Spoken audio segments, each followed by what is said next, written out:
Sosiologi agama. Sukses! Untuk diriku sendiri, gimana rasanya berpura-pura agar kita baik-baik aja? Berat kan? Tapi gimana pun itu, kita udah banyak banget ngelewatin jalan.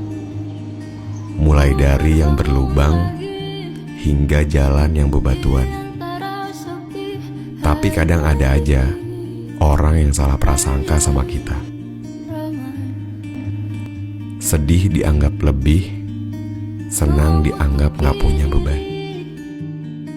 Gak apa-apa, gak perlu mikir yang berlebihan. Kita cuman perlu memaksa supaya tulang punggung kita semakin terbiasa. Sudotta.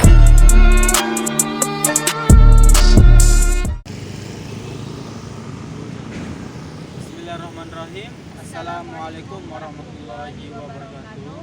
Kami dari kelompok 7 akan membahas materi tentang prasangka sosial.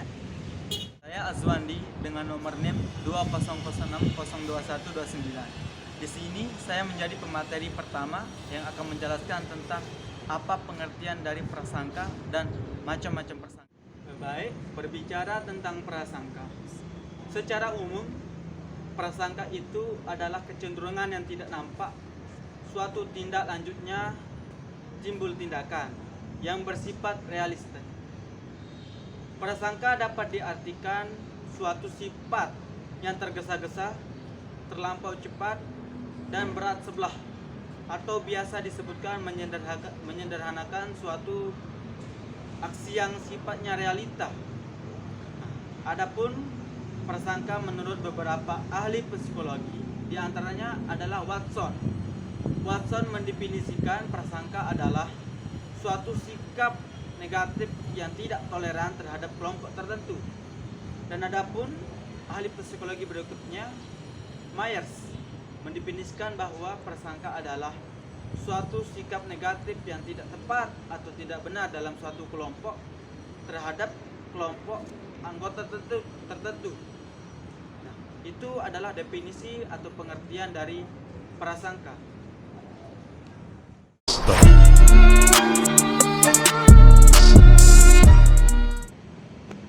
Selanjutnya adalah macam-macam prasangka. Dari definisi tersebut, prasangka dibagi menjadi 3 bagian. Yang pertama, prasangka seksisme, yang kedua, prasangka rasial, dan yang ketiga adalah prasangka agisme.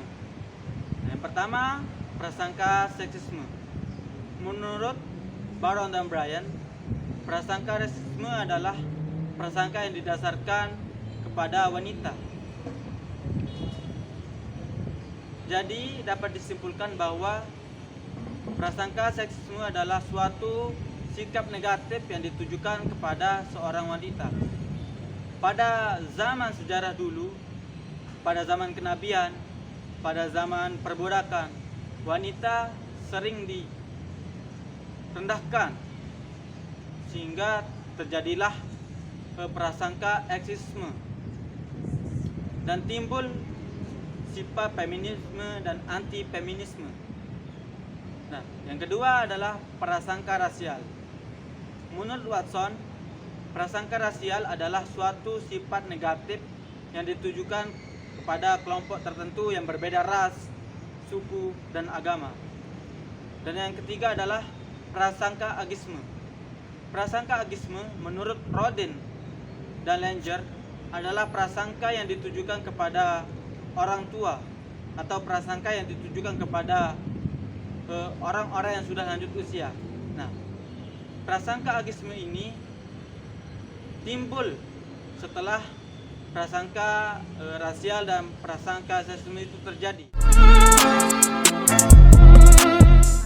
Dengan nomor NIM 2006022140, pemateri kedua akan menjelaskan tentang akar dan sumber-sumber dari prasangka. Prasangka itu tidak muncul secara sendirinya di dalam setiap diri individu, melainkan ada beberapa hal yang mendasari prasangka, yaitu salah satunya kompetisi. Nah, dikutip dalam sebuah buku yang berjudul Sosial Psikologi, ada seorang ahli yang bernama Bobo menyatakan bahwa akar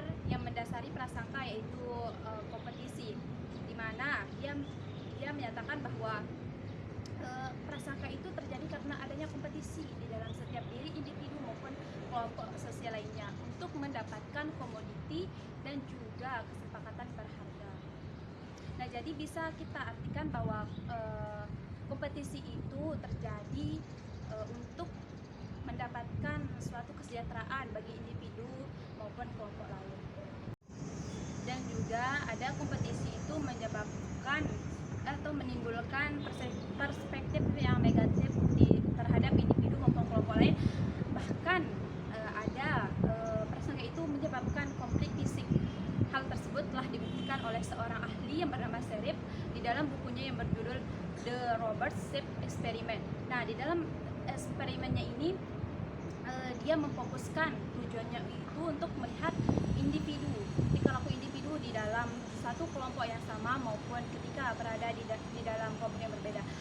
Hasilnya adalah ketika individu tersebut berada di dalam kelompok yang sama, hal yang dirasakan itu sangat menyenangkan, tetapi ketika dibagi menjadi dua kelompok yang berbeda dan melakukan tugas tertentu, maka individu ini mempunyai perspektif terhadap kelompok yang lainnya.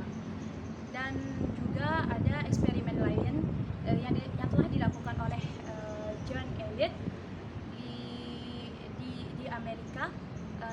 Eksperimennya ini difokuskan pada siswa sekolah dasar SD yang dimana di dalam satu kelas itu dia membagi siswa itu menjadi dua kelompok, yaitu antara kelompok yang mempunyai mata berwarna hijau dan kelompok siswa yang mempunyai mata berwarna coklat.